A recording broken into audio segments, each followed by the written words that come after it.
Das ist genau dein Auto. Ja, die Suche ist beendet, du bist fertig. Hier ist es. Ja. Hallo Leute, wir sind unterwegs. Waren gerade in Pirna beim Werbekooperationspartner und haben natürlich gleich die Gelegenheit genutzt, wenn wir immer zusammen unterwegs sind mit der Kamera, dass wir unser kleinstes Kfz, welches wir auf dem Hof gefunden haben oder gerade im Bestand haben, mitgenommen haben für ein kleines Video und eine Ausfahrt. Und zwar handelt es sich um dieses Miniatur-Kfz da drüben, der nur dezent auffällt. Also ganz minimalistisch. Also wenn du so ein Typ bist, der im Verkehr einfach nur mitfließen will, dann ist es genau dein Auto, würde ich sagen. Ja, wenn du so zur Kategorie Menschen gehörst, die eher undercover unterwegs sind, dann würde ich dir dieses Kfz sehr ans Herz legen, weil es einfach geil ist. Das ist so scheiße und scheiße sinnlos eigentlich, dass es schon wieder so cool ist, dass du es ganz dringend brauchst. Und warum? Das zeigen wir euch jetzt.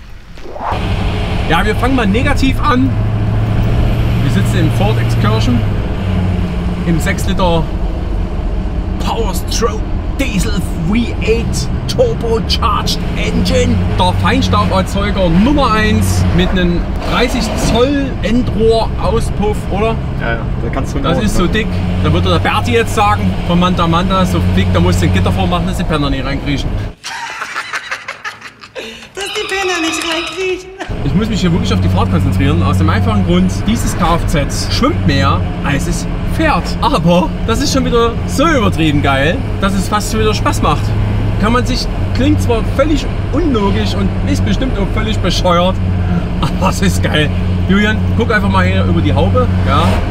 Wir sitzen hier gefühlt in 6 Meter Höhe. Ja. Ja. Die LKW-Fahrer in ihren 40-Tonnern gucken gefühlt zu dir hoch oder du winkst denen auf selber Augenhöhe, Juri. Ja. Ja. Und die Autofahrer an der Ampel haben alle ungefähr Angst. Diesen Blick. Ja. Ja, so gucken dich alle an. Oder die meisten jedenfalls. Und die anderen denken einfach nur, der hat einen Vogel. Was will der mit dem Scheiß? Das könnte man, die Frage ist berechtigt. Das ist ein Auto, das ist so übelst unnütz, ja, dass man bei Ford gesagt hat, nach 6 Jahren Bauzeit, wir stellen das Ding wieder ein, weil braucht keiner. Und wenn man jetzt mal hier nach hinten guckt, also der Julian ist Abstands-Corona, ja. 1,50 kriegt man fast hin. Ja, also wir haben locker einen Meter zwischen uns, würde ich fast sagen. Also ja, ausgestreckte Arme. Ja, ne? Passt nicht, ne? Ja, man mit längere Arme, also Juri. Ich könnte jetzt nie hier am Gesicht ein bisschen streichen, ganz zärtlich und im Ohr rumpopeln, nachdem ich meinen Finger angelegt habe.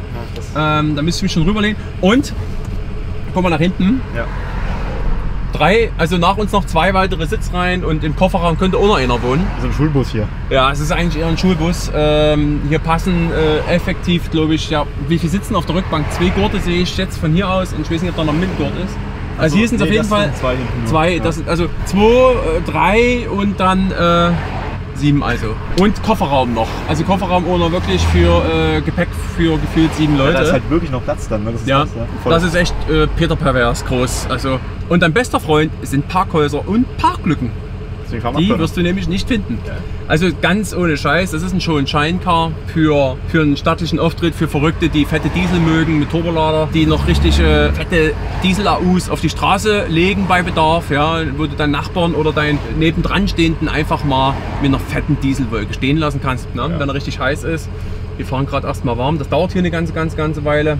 Gewichte, Verbrauch und Co. Ganz ehrlich, alles Superlative. Hat einen, wie gesagt, 6 Liter Diesel V8 mit einem riesengroßen Turbolader. Ja. Gefühlte LKW-Technik hier, alles in dem Auto. Das klingt auch so. Also Parkplatzsuche, Garage, Tiefgarage, forget it. Also entweder hast du eine Halle oder irgendwas oder du rüstest dir das Auto zurück auf normales Fahrwerk zurück. Eine andere Haube ist drauf, andere Räder sind drauf. Es ist alles auch eingetragen, außer die Haube. Die Haube ist nicht eingetragen. Und hier kommst du echt am besten, wenn das Auto auf dich zurollt, du legst dich einfach hin. Die Wahrscheinlichkeit ist sehr groß, dass er einfach über dich drüber rollt und dir nichts passiert. Was kann man noch dazu erzählen? Es ist logischerweise ein US-Import. Erst so lange sind es, glaube ich, 2004 oder so. Ne? Er hat übrigens, ich glaube, 320, 325 PS, nagelt mich nicht fest, irgend sowas. Ist so scheißegal, ob der 300 PS oder 320 PS hat, spielt keine Rolle. Ja, du wirst keine Rennen gewinnen mit dem Auto, garantiert nicht. Aber es macht trotzdem einen Haufen Spaß, hier drin zu sitzen irgendwie. Und die Karte geht auch richtig los, ne? Staune gerade. Eieiei. Du kriegst ja Angst. Das ist mal ein amtliches Rohr, ne? Das geht. Alter, und das haben die auch echt ernst gemeint, ne? Das haben die definitiv bis vorgezogen, bis quasi zur Downpipe. Und auch der Bockhilfe, der Anhängerkupplung, ne? Weil wir hier so sind. das ist ja auch was im Ganzen. Ja, diese riesige Achse, ich weiß gar nicht, wie viel ist denn das hier? Echt jetzt? Das ist kein Fake, das Ding hat wirklich so viele Verschraubungen. Ach so. Da guck doch mal. Ja. 1, 2, 3, 4, 5, 6, 7, 8. Ja, man könnte denken, das ist Show. Ne? Aber Man könnte denken, das ist Show, ne? Also auch Plaste, ne? Das ganze Ding. Die Abdeckung, ja, und die ist auch nochmal verschraubt mit 10.000 Schräubchen. Ist das auch Plaste? Das ist auch Plaste. Alles. Auch der Motor ist aus Plaste. Perfekt. Perfekt. Nee, aber da hat man schon erst ernst gemeint. Das scheint. Das, okay. Ja, also hier ist auf jeden Fall irgendwie Blech. Das fühlt sich so an, aber der Rest ist Plastik. Und trotzdem ist das Auto sehr, sehr schwer und extrem hoch. Wenn du jetzt mal hier guckst, das ist einfach mal ziemlich geil. Die Kardanwelle, das Kreuzgelenk. Ich weiß nicht, das siehst du nicht so oft im PKW oder SUV-Bereich. Solche Kreuzgelenke und allein das Differential. Also ich weiß nicht, was das Differential aushält an Leistung, aber das sieht man so aus, als könnte man hier theoretisch richtig Feuer fahren. Ja. Das Rohr geht es wirklich einfach durch. Der Ofen von vorne bis hinten durch die Esse. Also das ist definitiv ein Auto, wo die Greta, wenn sie das wüsste, dass es das gibt, dir persönlich die Plakette abkratzen würde am liebsten. Ja. Aus dem einfachen Grund, das Ding ist hier wirklich Prädikat Feinstauberzeuger, ist hier mal 100% richtig am Platz. Also ich bin jetzt 1 Meter, heißt du? Ja. Also ich bin 1,84 Meter sowas und das Auto, weiß nicht, 9 Meter hoch? Genau. Also man sieht ja schon alleine die Haube. Ja, auf jeden Fall. Wenn ich hier in den Motorraum reingucken möchte, muss ich klettern. Ja, auch du steigst nicht ein, du steigst auf. Du sattelst auf. Ja, du sattelst, ja.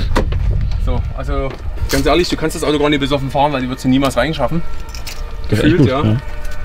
Also musst du schon gucken. Hoppala! Und jetzt kommt eigentlich das Geilste. Ja, warte, ich geh mal zum Auspuff, ne?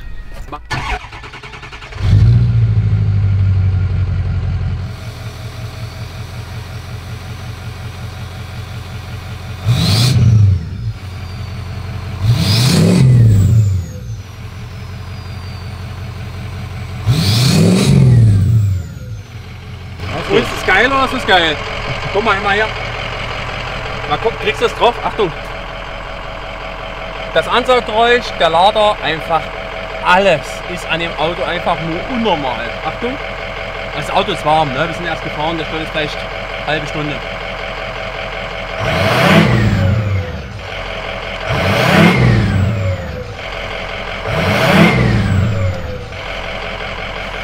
Und vielleicht mir fehlen die Worte. Und ich quatsch sonst immer einen Haufen Scheiß, mir fällt immer irgendwas ein, dazu fällt mir jetzt gerade einfach um nichts ein. Das ist so geil. Total. Ja. Nochmal.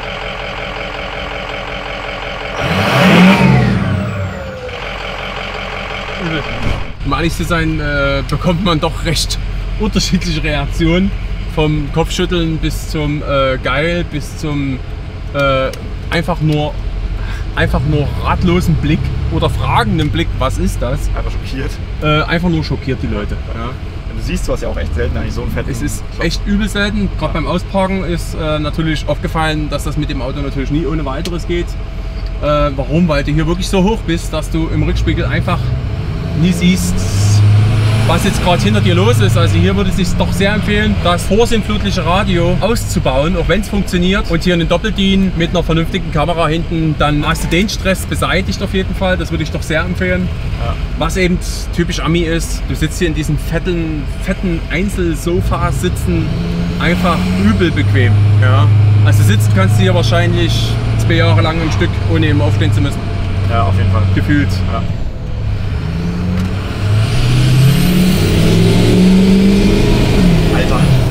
Einfach mal zu. Alter! Hast du den Lader ab? Ja, hast du das Ablassen gehört? Krass. Oh! Alter! Das habe ich ja noch nie gehört! Das war richtig krass. Ja, ich habe noch nie Gas gegeben im Auto so richtig. Ja, das war wirklich. Oh, nochmal.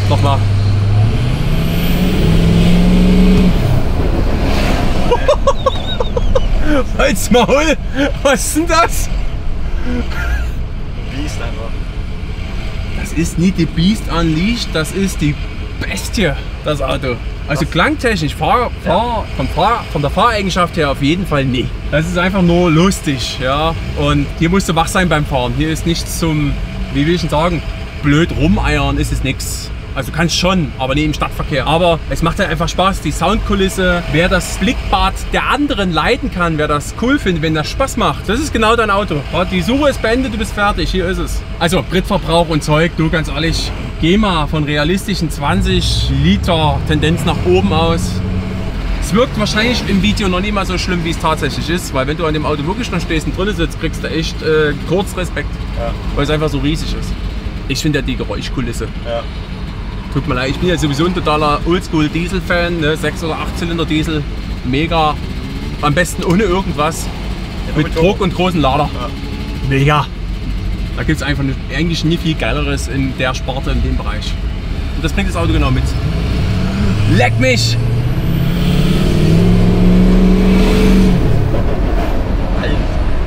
Hab ich noch nie beim Leben gehört. Also so brutal nicht. Ja. Vielleicht beim Walter, sein Dienstwagen in den 80ern, ja. Aber so, Alter.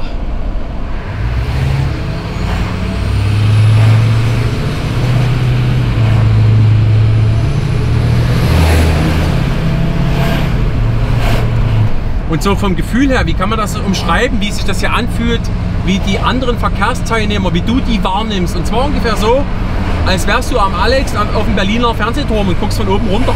Ja. Aber ansonsten alles stabil. Du hast hier sogar eine Getriebeöltemperatur, eine Wassertemperatur. Klar, Fuel, dann hast du natürlich hier normale Motorenöltemperatur.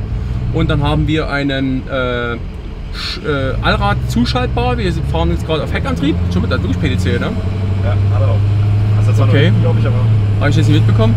Klimaautomatik, glaube ich, 3 Stück insgesamt. Oder 2, also Minimum 2. Ja. Dann haben wir logischerweise Tempomat. Wir haben sogar schon so eine Art Keyless Go, da haben wir dann so ein, müssen wir da mal einblenden, also so ein komisches. Genau, das hat ganz viel bei Lincoln Navigator und so. Dort kommt dieser Völlerfanz, glaube ich, her. Du musst einen Code eingeben oder was? Ja, ne? Ah, krass. Du kannst einen Code dir bestimmen irgendwie. Und klar, elektrische Pedalerie. Das finde ich ein cooles Gimmick. Gab es einen Chrysler 300C, 300M glaube ich auch schon. Ja. Ziemlich cool. Was ist denn das hier? Ja, das ist der Asche, hier Zigarettenanzünder. Getränkehalter Logo, ne? Klar, wenn du beim Drive vorfährst. Dann haben wir 4x Fenster, ist ganz klar. Und Mittelarmlehne, sein Vater. Ja, DVD hinten, wobei, ganz ehrlich, welches, heutzutage haben die Kinder, glaube ich, alle ein Tablet in der Hand. Ja, klar. Dann haben wir hier, genau, hier ist die Steuerung für die hintere Klima. Das kann man hier hinten quasi alles aktivieren. Dann haben wir noch Multifunktionslenkrad aus Leder mit Tempomat und ein bisschen Völlerfanz noch. Ja klar, Radio laut, leise und Gedöns. Und er hat jetzt rund 72.000 Meilen. Müsste man jetzt also mal 1,60 rechnen. Und ich hätte echt gedacht, dass mir das Auto vom Fahren her mehr auf die Nerven gehen würde. Macht es eigentlich nie, weil es doch entspannt irgendwie. Weil man hier so bequem sitzt. So, ne? Er läuft auch wirklich gut. Nimmt das Gas sauber an, Getriebe schaltet ordentlich. Lenkung geht relativ präzise für einen Ami. Und fährt auch souverän los. Ne? Ans Bremsen muss man sich ein bisschen gewöhnen, da merkt man doch das enorme Gewicht. Merkt man doch sehr deutlich. Aber hier könnte ich echt, hier kannst du in allen Positionen lümmeln. Super geil. Jetzt noch einen fetten Milchshake irgendwie hier in der Hand. Ja, stimmt, ja. Eine geile alte nebendran. Ansonsten genießen wir jetzt die Fahrt und den Dieselgeruch. Ich mag das ja. Wo sehe ich denn so ein Auto? Ganz klar. Also entweder bist du ein Freak, der einfach Bock auf das Auto hat. Oder du suchst ein Werbemaskottchen, machst eine geile Werbung drauf, stellst an die Straßenecke und jeder Arsch wird es kennen. Ja. Brauchen nicht diskutieren. Das fährt echt gut los. Soll ich mal rausgehen und von draußen? Ja, kann man mal versuchen. Ja. Damit gute Idee. Vorbeifahren hört, sieht, fühlt. Mega. Spürt.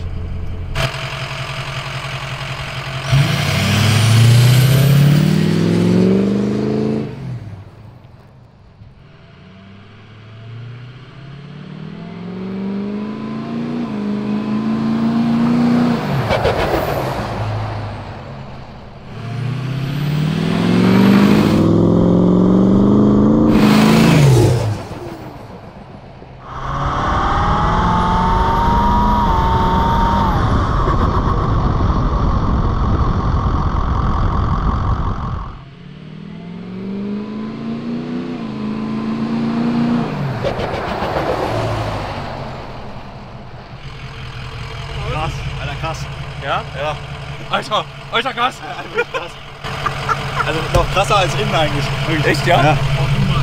Also ich habe deswegen das Auto mich dafür entschieden, den zu kaufen, weil ich wusste, das ist keine runtergelumperte Wanze, der in Amerika, keine Ahnung, einen Ölwechsel gesehen hat, wenn keins mehr drin war und einen Reifenwechsel, wenn er geplatzt war. Das ist leider oftmals üblich in manchen Gegenden oder sind vielleicht nie immer unbedingt so Auto krass verrückt affin. Die sind auch verrückt, bestimmt auch. Aber das ist für die meisten dort ein Standardauto gewesen, was einfach gequält wurde in der Familie meistens, oftmals. Und dass da mal so ein Exemplar hier rüberkommt und dann hier bei jemandem landet, der das gerne hat und als Sonntagsauto benutzt hat, ist schon eher die Ausnahme. Das findest du nicht so oft. Und das Auto war halt jetzt hier, der würde ich schon behaupten, bei Fachleuten im Besitz und in der Wartung, so dass man wirklich da sagen kann, das ist kein Mülleimer. Ne? Und das sieht man auch am Zustand und das war der Grund, warum ich gesagt habe, okay, wir kaufen das Auto nochmal zurück. Alleine am Lenkrad sieht man es, das ist nie abgewetzt. Der Sitz ist okay dafür, dass man hier auf gefühlte 6,90 Meter hochklettern muss. Hier hat man so ganz leichte Abnutzungserscheinungen hier an der Griffmulde, da geht so ein bisschen der Lack runter, das kann man nachlackieren, das sieht aus wie neu. Jo, komm, wir steigen mal aus, machen wir mal den Außencheck. Wie dick das ist, hier, ohne Scheiß jetzt, also. Und dann hier unten drunter, Kollege, der Mini-Turbolader. Ja, Mini. Alter, ey, wirklich. Das ist schon echt wirklich, da haben die es echt ernst gemeint, die Amis. Ne? Da haben die sich nie lumpen lassen. Da haben gesagt, du, hier machen wir mal den Ganzen, hier muss ein richtiger Oschi rein, sonst läuft das nicht. Brutal. Und ich will nie wissen, was für Leistungsreserven das Auto hier theoretisch noch vertragen würde. Keine Ahnung. Aber das wird einiges sein. Riesiger Lader, riesiger Motor, 8 Zylinder. Geiler Sound. Geiler Sound. Und wenn du hier am Motor was machen willst, bring dir eine Leiter mit. Ich will bloß noch mal gucken, hier drüben ist ein Ölzettel noch drin. Beim Derlich haben wir das machen lassen, wenn es jemand wissen will. Das ist hier ein Fachmann hier aus der Sächsischen Schweiz, der macht fast eigentlich nur Amis und gerade so Pickups und Vans und SUVs. Das ist genau den sein Metier und der hat hier gemacht, das Auto.